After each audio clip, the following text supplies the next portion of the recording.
Previous video, the main idea with computer networks is communication between different systems. The purpose of communication can be information sharing. Suppose we have two systems A and B which want to communicate with each other. Let us say these two systems are connected to each other through a computer network. The distance between A and B may only be a few meters, or they might be across different continents. If A wants to send some data to B, then the data has to travel through the network to reach B. During this transfer, the data will have to navigate through many intermediate nodes. To ensure that the data reaches from the source machine A to the destination machine B securely and correctly, we need to have some rules which guide the communication between A and B. These rules are called as protocols. Thus, for every communication, we need to have some protocols which guide the communication. These protocols are grouped together and called as a communication model. The OSI reference model is one such communication model. OSI stands for Open Systems Interconnection, which means that every system participating in this model is open for communication with other systems. This model was first defined by an organization called as ISO. The ISO is a standards organization which works on standardization of protocols. OSI reference model defines the functionality of network communication. The OSI model divides the communication into 7 layers. Let us now look at each of these layers in detail. This is how the OSI model looks like. At the first glance, you might feel that this is complicated and hard to remember. But hold on to that thought. The OSI model is very easy to remember. All you have to do is remember these 7 layers. In our previous example, we said that system A wants to communicate with system B over the network. This model depicts the same process. These are the end systems A and B connected by a network. The intermediate nodes implement only the bottom 3 layers of communication, since their task is to just pass on the data along the navigation path. The top 4 layers are implemented only by the end systems, but the bottom 3 layers are implemented by all the nodes in the path. Every layer has some protocols using which it communicates with the corresponding layer in the other system. So these dotted lines indicate protocols. We call these as application layer protocols, presentation layer protocols, session layer protocols, and so on. Every layer also communicates with the layer above and below it. We say that every layer provides some service to the layer above it.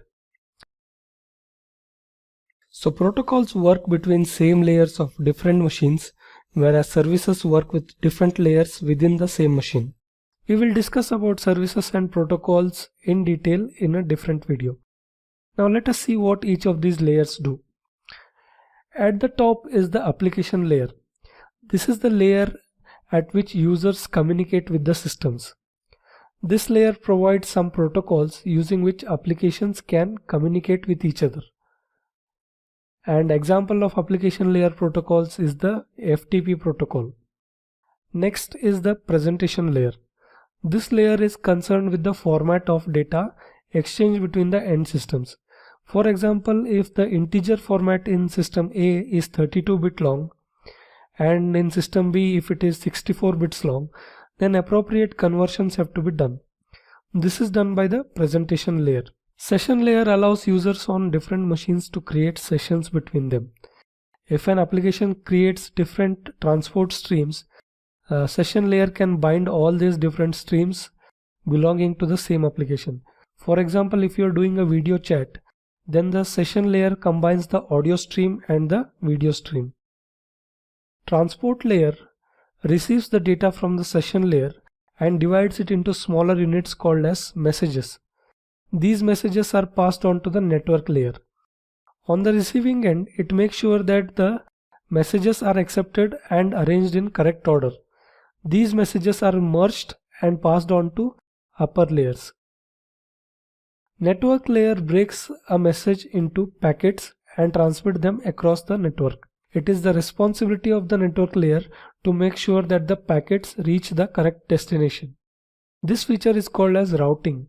This is implemented on every node in the network. A node here can be computers, switches, routers, etc. Next, the data link layer is concerned with transmission of error-free data. It breaks the packets into smaller units called as frames. These frames are passed on to physical layer for transmission. On the receiving end, it collects raw bytes from physical layer and aggregates it into frames. Data encoding, framing, error detection and correction techniques are all applied here.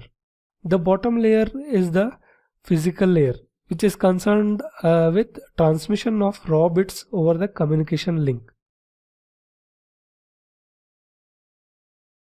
So this is how the OSI reference model works.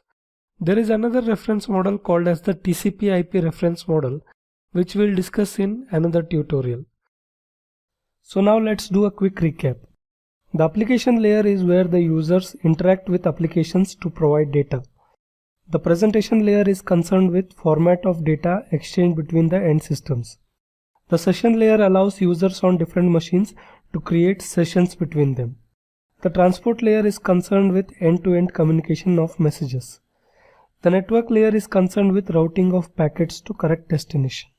The data link layer is concerned with transmission of error-free data in the form of frames. The physical layer is concerned with transmission of raw bits over the communication link.